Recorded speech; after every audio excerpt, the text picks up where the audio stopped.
have been playing games with shuttlecocks for millennia. In the mid-19th century, the British codified a game they called badminton, in which players hit a shuttlecock back and forth over a net. Made of feathers and cork, the shuttlecock predates the badminton game by thousands of years. Many people are familiar with the widely popular plastic shuttlecocks used for badminton games in backyards everywhere. But serious players use the original feathered shuttlecock. This facility uses duck feathers to build their shuttlecocks.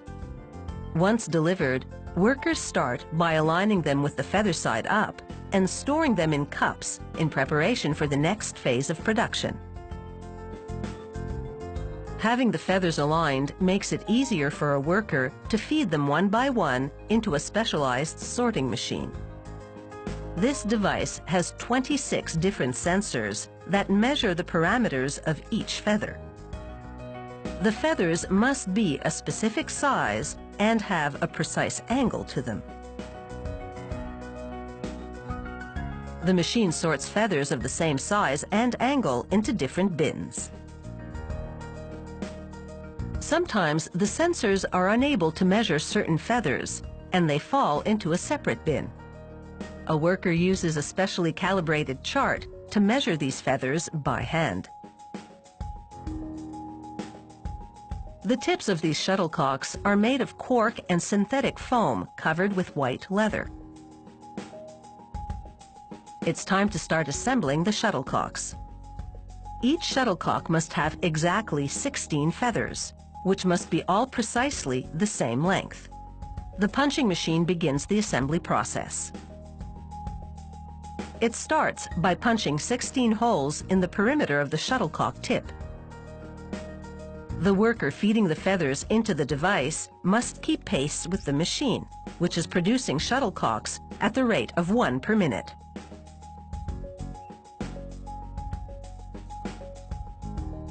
A worker uses flat-nose pliers to carefully adjust the angle of each feather. She then places the shuttlecocks inside a miniature wind tunnel to see if they're properly balanced. On some shuttlecocks, each feather might have a slightly different angle to maximize balance.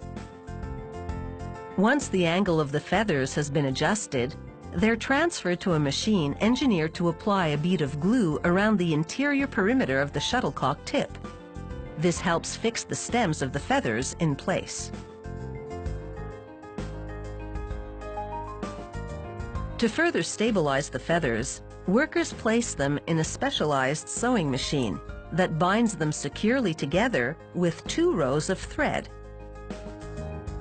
The threads stitch each feather to the next. This process strengthens the shuttlecocks, helping them maintain their shape even when they're getting slammed back and forth over a net.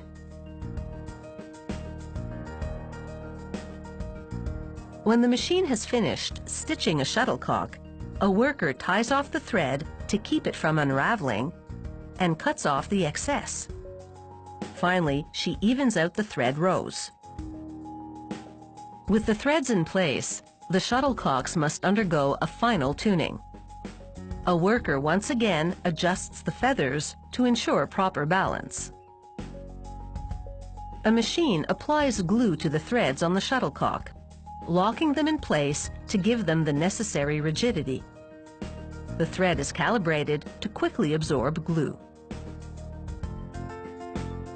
A worker applies a green strip, which indicates a slow-speed shuttlecock. Medium-speed shuttlecocks get a blue strip, while the fast ones are red. It's time for quality control testing.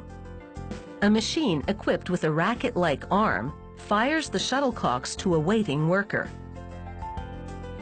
Shuttlecocks can move at speeds as high as 90 meters per second. That's twice as fast as a pitcher can throw a baseball. Once the shuttlecocks have passed the quality control test, a worker inserts 12 at a time into long cardboard tubes, similar to those used to hold tennis balls. With its 16 feathers, It's no wonder the shuttlecock is also known as a birdie. These high-quality products are ready to fly.